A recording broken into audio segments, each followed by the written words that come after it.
এটাই সাকিব আল হাসান, এটি সাকিবের ক্লাস। 4 ওভারে মাত্র 14 রান দিয়েই তুলে নিলেন 2 উইকেট। ফখর জামান স্যাম করনকে আউট করে প্রতিপক্ষের কোমর ভাঙলেন এই ইতিহাসের অলরাউন্ডার। আগের ম্যাচগুলোতে খুব একটা চেনা ছন্দে ছিলেন না সাকিব, তবে রশিদ খানের অনুপস্থিতিতে ঠিকই দলের হাল ধরেছেন তিনি। সাকিবের দুর্দান্ত বোলিং নিয়ে আরও থাকছে প্রতিবেদনা।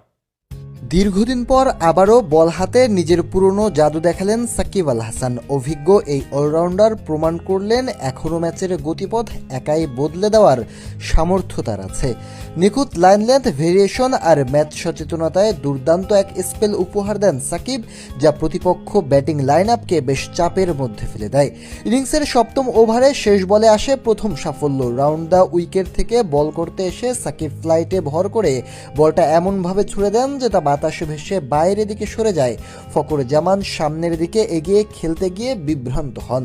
ভারসাম্য হারিয়ে ক্রিজ ছেড়ে বেরিয়ে গেলে সুযোগ কাজে লাগান উইকেটরক্ষক নিকোলাস পুরান। মুহূর্তের মধ্যেই বেল ভেঙে দেন তিনি। টিভি আম্পায়ারের দ্রুত নিশ্চিতকরণের পর স্কোয়ার লেগ আম্পায়ার আঙুল তুলে ফিরে যেতে হয় 13 বলে 13 রান করা ফখর জামানকে। এরপর নিজের পরের ওভারেই আবার আঘাত হানেন সাকিব। ইনিংসের 8.2 ওভারে স্যাম কারানকে বিদায় করে বড় সাফল্য এনে দেন দলকে। উইকেটটা ছিল কিছুটা মন্থর, বল ব্যাটে ঠিকমতো আসেনি।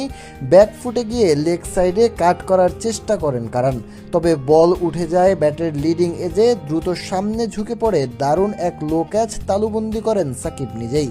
পুরো স্পেলে সাকিব ছিলেন অসম্ভব কৃপণ। 4 ওভারে মাত্র 14 রান দিয়ে তুলে নেন মূল্যবান 2টি উইকেট। নিজের তৃতীয় ওভারে দেন মাত্র 3 রান, শেষ ওভারে খরচ করেন সমান 3 রান।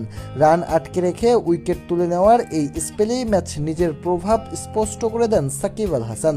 প্রমাণ করেন form is temporary, class is permanent.